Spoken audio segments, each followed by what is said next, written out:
तो स्टूडियो में हमारे साथ राजेश जी, इस दुख की घड़ी में आप हमारे साथ स्टूडियो में हैं। गुड आफ्टरनून डिम्पी जी। बहुत बहुत बिल्कुल शुक्रिया, आपके थैंक यू वेरी मच। अच्छा है कोई तो आया साथ देने के लिए। राजेश सर, जब आप स्टूडियो में आ ही गए हो तो कुछ मंत्र वंत्र फूको ना बाजार के अंदर। ये कब तक गिराओगे ऐसे सर? ये झेला नहीं जाए। मैं आपको सही बताऊं, मैं से तो आज पूछा नहीं जा रहा है क्वेश्चंस। आज का जो मार्केट का फॉल है वो एक्चुअली में मेरे लिए थोड़ा डिजास्टरस है, क्योंकि इतने बढ़िया नंबर टीसीएस के आगे उसके बावजूद अच्छा चाहते क्या है मेरे को ये समझ में नहीं आता। क्या चाहते हो बॉस? जो लोग गिरा रहे हैं अपनी जरा रिक्वेस्ट लिस्ट मैडम को भेज दो, 1 तारीख को कंप्लीट कर देंगे। चाहते क्या हो आप? सब लोग बंद कर देंगे मार्केट वार्केट सबके लिए। 10% तोड़ोगे आप एक महीने में। राजेश सर आप ही बोलो सर।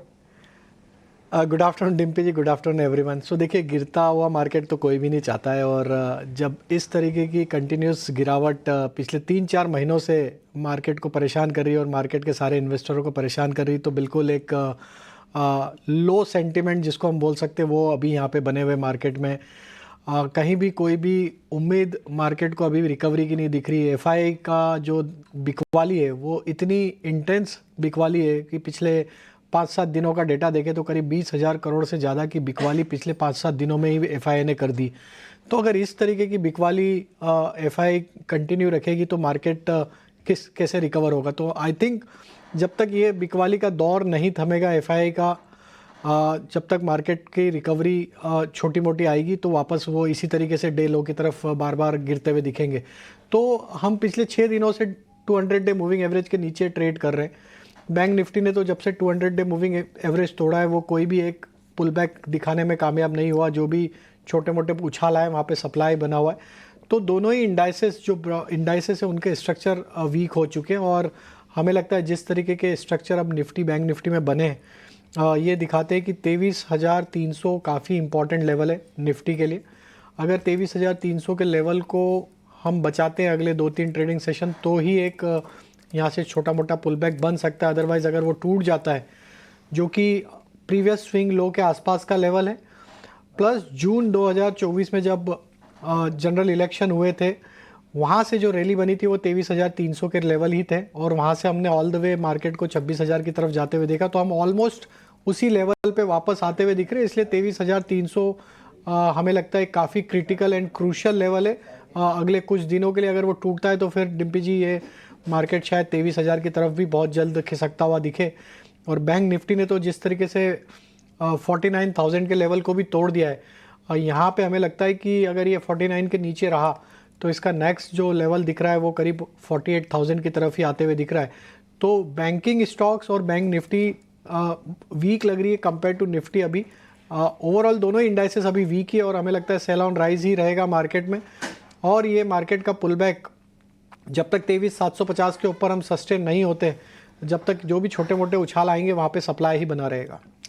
बैंकिंग वीक है और वीकनेस आगे भी बढ़ती दिख सकती है, और इसका अंदाजा बैंकिंग एंड फाइनेंशियल के अपडेट्स से बिल्कुल लगता हुआ दिख रहा है। Q3 अपडेट्स बैंक्स फाइनेंशियल्स के जो आते हुए दिखे, लार्जर बैंक्स भी अगर देखें, स्मॉल फाइनेंस बैंक्स भी अगर देखें, कमजोर अपडेट्स। हालांकि PSU कैटेगरी की बैंक्स जो हैं अबव गाइडेड रेंज अपडेट जरूर देखने को मिले, लेकिन वीक ग्रोथ, लोन्स और डिपॉजिट्स में कलेक्शन एफिशिएंसी लगातार डिक्लाइन होना, ये सारी की सारी चीजें हैं जो कि हो सकता है कि तिमाही नतीजों का दौर जब बैंक्स के लिए शुरू हो तो एक बैरियर के तौर पर सामने खड़ी होगी। इस वक्त बैंक्स में कमजोरी है, ये कमजोरी और भी ज्यादा हावी होती हुई नजर आ सकती है। बहरहाल 23,300 निफ्टी में बचाना बेहद जरूरी हो जाता है। इसके नीचे अगर फिजल आउट हुआ तो और ज्यादा गिरावट के लिए तैयार हो जाइएगा। देखिए हो क्या रहा है इस वक्त मार्केट में, मार्केट का मूड, मार्केट का सेंटिमेंट खराब हो चुका है।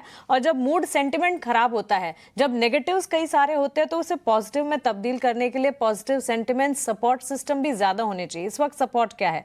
क्वार्टरली रिजल्ट्स में TCS, एकमात्र तिमाही नतीजों की शुरुआत जहां हुई वो पॉजिटिव रही, और दूसरा FMCG की जो अपडेट्स थे वो कुछ ठीक ठाक रहे। ये दो पॉजिटिव है जिसके सामने नेगेटिव्स कई सारे हैं। FIS की सेलिंग, ग्लोबल सेट ऑफ का वीक होना, इंडिया विक्स फियर इंडिकेटर का लगातार बढ़ना, और साथ ही कमजोर रुपया। ध्यान रखिए लगातार हम देख रहे हैं दिन के निचले स्तरों पर हर दिन रुपया जो है डॉलर के मुकाबले 85 रुपए 95 पैसे पर इस वक्त ट्रेड करता हुआ। तो ढेर सारे फैक्टर्स नेगेटिव हैं, उसके सामने positive support system Rajesh ji बेहद कम है। No hopes coming from anywhere. Technical calls पूछना भी अब तो ऐसा लगता है कि इस बाजार में आपके लिए दुविधा हो जाएगी। लेकिन क्लोजिंग ट्रेड्स बताइए, क्या खरीदारी बिकवाली दोनों साइड के कॉल्स होंगे आपकी तरफ से? बिल्कुल मानसी जी, दोनों ही साइड के ट्रेड होंगे, एक शॉर्ट का है और एक लॉन्ग का है। तो शॉर्ट साइड में जो सेक्टर वीक लग रहा है वो है कैपिटल गुड्स, और उसमें सीमेंस यहाँ पे स्ट्रक्चर काफ़ी वीक हो चुका है, तो सीमेंस फ्यूचर पे शॉर्ट करने की सलाह है। पूरे इस सेक्टर में देखें तो एक कंटिन्यूस सप्लाई प्रेशर देखने को मिला, और कैपिटल गुड्स स्टॉक्स का अगर हम देखें तो सारे stocks lower top lower bottom formation यहाँ पे बनाते हुए दिख रहे हैं। सीमेंस का स्ट्रक्चर यहाँ पे अगर हम देखें तो जिस तरीके से स्टॉक में आज शॉर्ट बिल्टअप डेटा में बने हुए हमें लगता है यहाँ पे फर्दर और गिरावट बढ़ते हुए दिख सकती है। डाउन साइड के टारगेट हम 59.90 तक यहाँ पे प्रोजेक्ट कर रहे हैं, आते हुए दिख सकते हैं। तो सीमेंस फ्यूचर को शॉर्ट किया जा सकता है, स्टॉप लॉस रखना होगा करीब 6145 के आसपास। लॉन्ग साइड में जो स्टॉक पसंद आ रहा है वो है एफएमसीजी पैक से, और उसमें मैरिको यहाँ पे पसंद आ रहा है।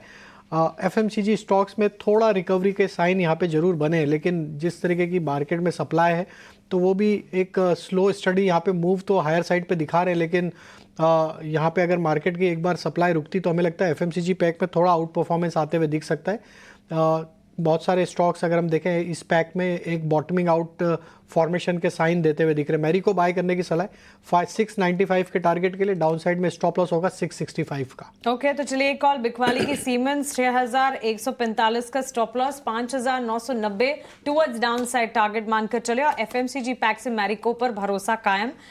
675 के लेवल्स इस वक्त हम देख रहे हैं, इसी के इर्द गिर्द 665 का स्टॉप लॉस, 695 के लक्ष्य को मद्देनजर रखते हुए खरीदारी की राय इस वक्त मैरिको। और जाहिर सी बात है आईटी और एफएमसीजी दो ही पैक्स हैं जो कि इस वक्त कुछ कन्विंसिंग मूव्स दिखा रहे हैं। इसके अलावा हर सेक्टर हर पॉकेट में बिकवाली। इनफैक्ट खुद सेबी से मैं बोलूँगा, अगर सरकार का भी एक डिवीज़न देखता है मार्केट को, उनके पास एक डिवीज़न है जो कि मार्केट रेगुलेशंस में आता है, उन सब से भी। पर इस तरह का जब फॉल होता है ना, इसमें रिटेलर अपने आप को बेचारा बचा नहीं पाता। अब आप बताइए 52,000 51,000 की बैंक निफ्टी वाला बंदा या फिर कोई भी शेयर लेके बैठा उस समय का, उसकी गलती तो बताइए। वो तो सिर्फ मैनेज ही कर रहा है अपने पोर्टफोलियोज़ को।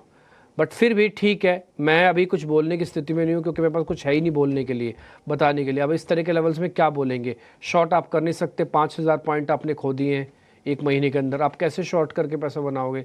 अच्छा, जो शॉर्ट करके अभी भी पैसा बना रहे हैं उनकी हिम्मत की दाव देता हूँ मैं तो उनकी हिम्मत की भी दाव देता हूँ। दूसरा पॉइंट, मैं फिर से आपको बताता हूँ, काफ़ी सारे लोगों का ये मानना भ्रम भी था, मेरा कभी नहीं रहा कि एफआईज के बिना मार्केट चल सकता है, डीआईज आ गए, डीआईज बैलेंस कर लेते हैं। मेरा फिर भी मानना है एफआईज का जो नेचर है, काम करने का तरीका, उसकी जो मनी है वो एक हॉट मनी की तरह रहता है। एफआईज का एब्सेंट होना मार्केट के अंदर बहुत बड़ा एक झटका होता है, और आप जो फ्री फॉल मार्केट देख पा रहे हो ये बिना एफआईज के पार्टिसिपेशन के दिख रहा है। 16% है। उम्मीद करता हूँ कि ये लॉन्ग पोजीशंस कुछ हद तक बढ़ेगी। रिटेल ने माल खचाखच भरा हुआ है, ऑलरेडी ओपन इंटरेस्ट हैवी है। ये बात मैं सुबह आपको एग्जाम्पल के जरिए भी बता चुका हूँ, मैं उसी बात को बार बार आके रिपीट नहीं करूँगा। लेकिन इस समय की स्थिति काफ़ी ख़राब है, और बाज़ार को एक मस्ट वाला चाहिए, मस्ट जिसे कहते हैं ना, एक मस्ट पुल बैक चाहिए, वो ज़रूर चाहिए ही चाहिए। और जो पुल बैक आ रहा है, कृपानाथ एक और चीज़ मैं बताता हूँ, मार्केट के अंदर कुछ वैसा है कि जैसे आपको चूहे को अंदर बंद किया जाता है ना, वैसी वाली फीलिंग भी आती है।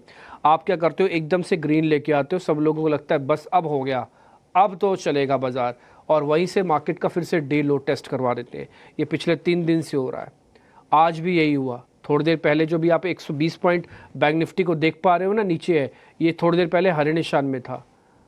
तो ये प्रॉब्लम हो रही है मार्केट की कि इसके पास फॉलोअप बाइंग नहीं है, दिक्कत है। आप दूर रहिए फिलहाल, थोड़ा सेटल होने दीजिए, और एक वर्ड याद रखिए, एकोमुलेशन। उसको धीरे धीरे करके चुनाव करके अपने गोदाम में वो माल डालते जाइए। फाइनेंशियल डिसिप्लिन ध्यान रखो। आपको मैं ढांढस ही बता सकता हूँ और कुछ नहीं कर सकता। बाज़ार मेरे से नहीं चलेगा, बाज़ार अपने आप से ही चलेगा।